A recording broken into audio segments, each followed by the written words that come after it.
received the Raspberry Pi 5 4 GB RAM version after buying it online. These are the things inside. There is a Raspberry Pi 5 user guide, and the actual board is there, and another instruction leaflet over there. I have to go through each one of these in detail. I've just opened that manual instruction guide, which is there in multiple languages. I'll check out which all the languages are there, but I won't need any of them. I'll need only English language. I don't think my local language will be available.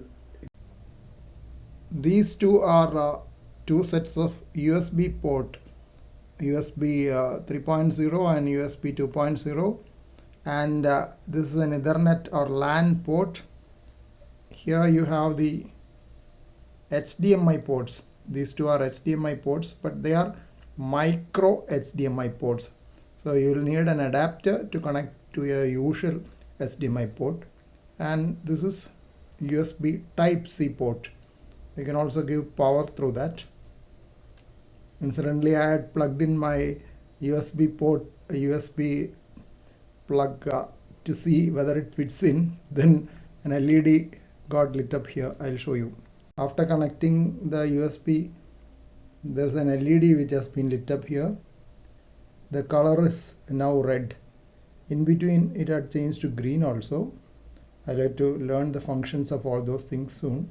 The main processor you can see here, and the Raspberry Pi logo also is seen here. There are several types of pins over here. This hole here, there are 4 of them. That is for attaching a spacer. Suppose you want to attach a hat, hardware attached on top, as if you want to attach a NVMe hard disk, then you need a hat. That hat will be connected here on top of this, so that spacers are needed for these holes will be for that. Holding the board, you have to hold the board sideways. You are not supposed to touch on the chips. Chips are sensitive to static discharges, so we should not be touching any of the chips. A lot of important safety instructions have been given. In the warnings, any external power supply used with the Raspberry Pi should comply with relevant regulations and standards applicable to the country of intended use. The power supply should provide 5V DC and a minimum rated current of 3 amperes. Then there are instructions for safe use. This product should not be overclocked. Do not expose this product to water or moisture, and do not place it on a conductive surface whilst in operation. Do not expose this product to heat from any source. It is designed for reliable operation at normal room temperatures.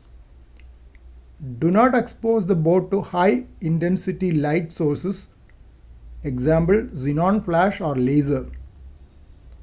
Operate this product in a well ventilated environment and do not cover it during use. Place this product on a stable, flat, non-conductive surface while in use, and do not let it contact conductive items. Take care while handling this product to avoid mechanical or electrical damage to the printed circuit board and connectors. Avoid handling this product while it is powered. Only handle by the edges to minimize the risk of electrostatic discharge damage. Any peripheral or equipment used with the Raspberry Pi should comply with relevant standards for the country of use and be marked accordingly to ensure that safety and performance requirements are met. Such equipment includes but is not limited to keyboards, monitors, and mice.